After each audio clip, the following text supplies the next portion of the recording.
నమస్తే. ప్రస్తుతం మనతో పాటు సీనియర్ జర్నలిస్ట్ దాము బాలాజీ ఉన్నారు. ఆయనతో మాట్లాడదాం. సార్ నమస్తే సార్. నమస్తే. సార్ లాహోర్‌లో దాడి జరిగింది. అది కూడా బాంబు దాడి అని అంటున్నారు. దాని వెనక భారతే ఉంది అని చెప్పేసి అంటున్నారు. అంటే ఎవరు ఉండే అవకాశం ఉంది అంటారు? అంటే ఒక పక్క బలూచిస్తాన్ కూడా అక్కడ ఎదురు చూస్తుంది. ఎప్పుడు దాడి చేద్దామా పాకిస్తాన్ మీద అని చెప్పి. ఇప్పుడు అక్కడ 15 మంది సైనికులు చనిపోయారు అని అంటున్నారు. ఏం జరిగిందంటారు సార్? యాక్చువల్‌గా ఏం జరిగిందంటే లాహోర్‌లో అల్లమా ఇక్బాల్ ఇంటర్నేషనల్ ఎయిర్‌పోర్ట్ ఉంటది. దాని దగ్గర వాల్టన్ రోడ్, గోపాల్ నగర్ అని ఉంటది. అక్కడ వాల్టన్ రోడ్ ఉంటది. అక్కడ డిఫెన్స్ వాళ్ళ ఎయిర్‌పోర్ట్ కూడా ఉందన్నమాట. దాని పేరు కూడా వెల్టన్ ఎయిర్‌పోర్ట్ ఉంటది. ఈ దగ్గరలో ఒక ఎయిర్ డిఫెన్స్ సిస్టమ్ మీద మిసైల్స్ పడినట్టుగా చెప్తున్నారు. అక్కడ దానేమంటారు సైరన్ కూడా మోగించారు. దాంతో జనం కూడా విపరీతంగా పరుగులు తీశారు. అక్కడ తర్వాత షెల్స్ అవన్నీ కూడా దొరికాయన్నమాట. ఇది ఎవరు చేశారు అని అంటే ఇప్పుడు ఒక వార్త బయటకొస్తుంది. అదేంటంటే పాకిస్తాను చాలా దొంగ దెబ్బ తీయడానికి ప్లాన్ చేసింది. మన బోర్డర్‌లో పాకిస్తాన్‌కి మనకి ఇంటర్నేషనల్ బార్డర్ 3,323 కిలోమీటర్లు ఉంటది. ఈ బార్డర్‌లో ఉండే 15 టౌన్స్ అన్నమాట. 15 టౌన్స్. అందులో ఈ టౌన్స్‌లో మిలిటరీ పోస్టులు. ఈ టౌన్స్ ఏవేవంటే అవంతపూర్, శ్రీనగర్, జమ్మూ, పఠాన్‌కోట్, అమృత్సర్, కపూర్తల, జలంధర్, బటిందా, లూధియానా, ఆదంపూర్, చండీగఢ్, నల్, పటౌడి, ఉత్తరలై, గుజో. ఈ టౌన్స్ మీద అటాక్ చేసేదానికి అది ప్లాన్ చేసింది. కొన్నిటి మీద వేసింది కూడా. హ్మ్. అయితే మనోళ్ళు ఎయిర్ డిఫెన్స్ సిస్టమ్స్ మన దగ్గర స్ట్రాంగ్‌గా ఉన్నాయి. అది నేను తర్వాత ఇప్పుడే ఎక్స్‌ప్లెయిన్ చేస్తాను.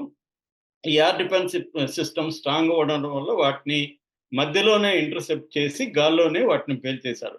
ఎప్పుడైతే మన మీద వాళ్ళు ఇలా చెప్పి చేయకుండా ప్రకటించి వేశారో, మనం గూడా ఏం చేయడం మొదలుపెట్టామంటే వాళ్ళ స్థావరాల మీద, మిలిటరీ స్థావరాల మీద ముఖ్యంగా ఎయిర్ డిఫెన్స్ వాటి మీద అటాక్ చేయడం అనేది మనం గూడా స్టార్ట్ చేసినట్టుగా చెప్తున్నారు. అందుకనే మనకి రాజ్‌నాథ్ సింగ్ ఈరోజు ఒక స్టేట్మెంట్ ఇచ్చాడు. ఆపరేషన్ సింధూరు ఆగిపోలేదు. కంటిన్యూ‌గా జరుగుతూనే ఉంది అనేది ఆయన స్టేట్మెంట్ ఇచ్చాడు. అంటే ఇంకా దీని మీద అఫీషియల్‌గా ఇటు పాకిస్తాన్ గాని, ఇటు ఇండియా గాని రెస్పాండ్ అవ్వట్లేదు గానీ న్యూస్ అయితే లీక్ చేస్తున్నారు. సో, ఖచ్చితంగా లాహోర్ మీద అటాక్ చేసింది మనోళ్ళే. ఎందుకంటే వాళ్ళే మనల్ని రెచ్చగొడుతున్నారు. మనకి చాలా వీడియోస్ కూడా ఇప్పుడు బయటకొస్తున్నాయి. వాళ్ళెట్లా నేను చెప్పిన 15 టౌన్స్ ఆ బార్డర్‌లో ఉండే 15 టౌన్స్ పెట్టిన మిలిటరీ స్థావరాల మీద వాళ్ళు వేయడం మొదలుపెట్టారు. సో, కాకపోతే ఏందంటే మన దగ్గర ఎయిర్ డిఫెన్స్ సిస్టమ్స్ చాలా అడ్వాన్స్‌డ్‌గా ఉన్నాయి. పాకిస్తాన్ కంటే గూడా. పాకిస్తాన్ మన దగ్గర ఉన్నవి ఇటు బాలిస్టిక్ మిసైల్స్‌ని, తర్వాత ఫైటర్ జెట్స్‌ని, క్రూయిజ్ మిసైల్స్‌ని, ఆ తర్వాత డ్రోన్స్‌ని, యూఏవీ అంటారు. యూఏవీ అంటే అన్‌మాన్డ్ ఎయిర్ వెహికల్స్ అన్నమాట. అన్‌మాన్డ్ ఎయిర్ వెహికల్స్‌ని వీటినన్నిటిని మధ్యలోనే ఆపేసి పేల్చేయగలిగిన సామర్థ్యం ఉన్న ఎయిర్ డిఫెన్స్ సిస్టమ్ మన దగ్గర బలంగా ఉంది. సో, మనకేందంటే 2 రకాలుగా మనం డెవలప్ చేసుకుంటున్నాం. ఒకటి ఇండిజినస్ రీసెర్చ్. అంటే మన ఇండియాలోనే రీసెర్చ్ ఇన్‌స్టిట్యూట్స్ పెట్టుకొని ముఖ్యంగా డీఆర్‌డీఓ. డీఆర్‌డీఓ అంటే defence research and development organisation మనకిక్కడ గూడా హైదరాబాద్‌లో గూడా ఉందది. So, hmm. వీళ్ళు ఇండిజినస్‌గా డెవలప్ చేస్తున్నారు. సో, మన డిఫెన్స్ సిస్టమ్స్ బేసిక్‌గా 4 రకాలుగా ఉంటాయి. ఒకటి లాంగ్ రేంజ్ అన్నమాట. లాంగ్ రేంజ్ అంటే 2000 కిలోమీటర్ల నుంచి 5000 కిలోమీటర్ల దూరంలోనే ఆపగలవు. రెండవది ఇంటర్మీడియేట్ రేంజ్. ఇంటర్మీడియేట్ రేంజ్ ఏందంటే 150 కిలోమీటర్ల నుంచి 1000 కిలోమీటర్ల దూరంలో ఉంటది. మూడవది షార్ట్ రేంజ్. ఇదొచ్చి ఒక 100 కిలోమీటర్లు 15-100 కిలోమీటర్స్ దూరంలో చేయగలదు. నాలుగోది వెరీ షార్ట్ 15 కిలోమీటర్స్ వరకి ఇది అంటే ఎయిర్ క్రాఫ్ట్స్‌ని గాల్లోనే పేల్చగలవు. ఇది surface to air to air ఇలాంటి నేవీ అంటే సీ టు ఎయిర్ ఇలాంటి డిఫెన్స్ సిస్టమ్స్ మనకున్నాయి. మనకు ప్రధానంగా ఏందంటే బీఎండీ అనేది మనం డెవలప్ చేసాం. బీఎండీ అంటే బాలిస్టిక్ మిసైల్ డిఫెన్స్ ప్రోగ్రామ్. ఇది ఇందులో ప్రధానమైంది S-400 ట్రయంఫ్. ఇది మనకి రష్యన్ టెక్నాలజీని ఉపయోగించుకొని డెవలప్ చేసాం. ఇందులో పృథ్వీ ఎయిర్ డిఫెన్స్ పీఏడీ అంటారు. పృథ్వీ ఎయిర్ డిఫెన్స్ లేదా Pradyumna ballistic missile air defence అంటారు. ఇది మనకి నంబర్ 1 అని చెప్పుకోవచ్చు. ఈ బీఎండీలో నంబర్ 1 వచ్చి S-400 ట్రయంఫ్ అన్నమాట. ఇది 2000 కిలోమీటర్ల వరకు కూడా మనం ఆపగలం అనమాట. సో అట్లాగే ఏఐడి అంటే advanced air defence. Ballistic missile defence, advanced air defence అంటే బిఎండి, ఏఐడి ఈ 2 వెరీ ఇంపార్టెంట్. ఇక రెండవది అంటే ఇంటర్మీడియేట్ రేంజ్‌లో మనకి బలమైన ఎయిర్ డిఫెన్స్ వచ్చి బరక్ 8 అన్నమాట. బరక్ 8 వచ్చి డీఆర్‌డీఓ డెవలప్ చేసింది. ఇది కూడా చాలా స్ట్రాంగ్‌గా ఉంది. ఇక మూడవది షార్ట్ రేంజ్‌లో ఆకాష్ సర్ఫేస్ టు ఎయిర్ అన్నమాట.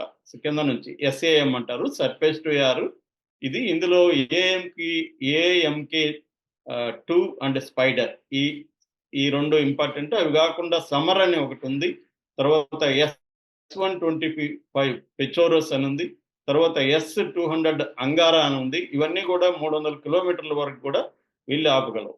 ఇది కాకుండా ఫైనల్‌గా వెరీ షార్ట్‌లో ఉండేది వచ్చి మనకి 9K38 Igla S, 25U-23 Shikha, Bofors 400 ఇవన్నీ కూడా కొంత ఓల్డ్ సిస్టమ్స్. ఇవి దగ్గరగా కొట్టగలవు. సో మనకి ప్రధానంగా ఏంటంటే బిఎండి అండ్ S-400, బరాకా, ఆకాష్ ఈ సిస్టమ్స్‌ని ఈ మధ్య కాలంలో మనం చాలా డెవలప్ చేసుకున్నాం.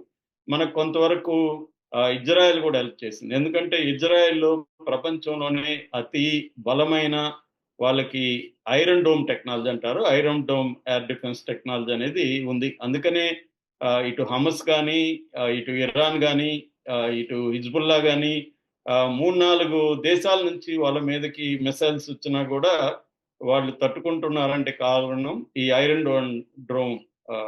Dome air defence technology. అలాగా మనం కూడా బలమైన బిఎండి S-400 ఈ ట్రయంఫ్ ఈ ఈ ఇవి డెవలప్ చేసుకున్నాం కాబట్టి ఇవి పాకిస్తాన్ మనల్ని ఏమీ చేసే పరిస్థితి లేదు.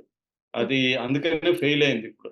ఇది కాకుండా మన దగ్గర రాడార్ సిస్టమ్ కూడా ఎప్పుడైనా ఒక దేశం అంటే పాకిస్తాన్ మన మీద ఈ మిసైల్స్ కానీ లేకపోతే క్రూయిజ్ మిసైల్స్, బాలిస్టిక్ మిసైల్స్ లేకపోతే డ్రోన్స్ వీటి ద్వారా అటాక్ చేయాలనుకున్నప్పుడు ప్రధానంగా 3 రకాల సిస్టమ్స్ ఇంపార్టెంట్. ఒకటి air defence system, 2 radar system, 3 command control. ఈ 3 మనకు చాలా బలంగా ఉన్నాయి. ఇప్పుడు చెప్పింది నేను ఎయిర్ డిఫెన్స్ సిస్టము. అట్లాగే రాడార్ సిస్టమ్ కూడా మనకి స్వార్డ్ పిస్ ఎల్ఆర్టీఆర్ అనే ఒక రాడార్ సిస్టమ్ ఉంది మన దగ్గర. రాజేంద్ర 3 ఉంది, నేత్ర ఉంది. సో ఇలాగ మనకి రాడార్ సిస్టమ్ కూడా ఎందుకంటే రాడార్ సిస్టమ్ ఐడెంటిఫై చేస్తుంది ఎక్కడి నుంచి వస్తుంది అని. ఐడెంటిఫై చేసి ముందుగానే మన ఎయిర్ డిఫెన్స్ సిస్టమ్స్ ని అలర్ట్ చేస్తుంది. వెంటనే ఇవి ఆటోమేటిక్గా ఇవి అలర్ట్ అయిపోయి ఆటోమేటిక్గా ఆన్ అయిపోయి ఇవి వాటిని గాల్లోనే పేల్చేస్తుంది అనమాట. దీనికి సంబంధించి కమాండ్ కంట్రోల్ సిస్టమ్స్ బలంగా ఉండాలి. సో ఈ 3 రకాలు ఉన్నాయి కాబట్టి మనకి పాకిస్తాన్ వాటిని దెబ్బతీసి మనం రివర్స్‌లో మనం కూడా అటాక్ చేసాం. అంటే డిఫెన్స్ అండ్ అఫెన్స్ ఈ రెండిట్లో మనం ముందున్నాము. సో ఆ రకంగా పాకిస్తాన్ చేసిన ప్రయత్నాల్ని బ్రేక్ చేయడంతో పాటు చేస్తున్నాం. ఎందుకంటే పాకిస్తాన్ ఇప్పుడు అదేదో కళ్ళు తాగిన కోతిలాగా రెచ్చిపోతుంది. సో వాళ్ళకి ఏం చేయాలో తెలియట్లేదు. పెద్ద డ్యామేజ్ జరిగింది. ప్రపంచవ్యాప్తంగా వాళ్ళకేం మద్దతు రావట్లేదు. చైనా కూడా ఎందుకన్నా మంచిది మనం కొంత దూరంగా ఉన్నామన్న ఆలోచనలో కనిపిస్తుంది. సో ఈ దశలో వాళ్ళు ఏం చేయాలో తెలీదు. అట్లని చేయకపోతే వాళ్ళ దేశంలో ప్రజల్లో వ్యతిరేకత వస్తుంది. అందుకని ఏదో చేస్తున్నట్టు వాళ్ళు డ్రామా ఆడాలి. దాన్ని సింబాలిక్ అంటారు. అందుకని ఎల్ఓసి దగ్గర వాళ్ళు చంపడం మొదలుపెట్టారు.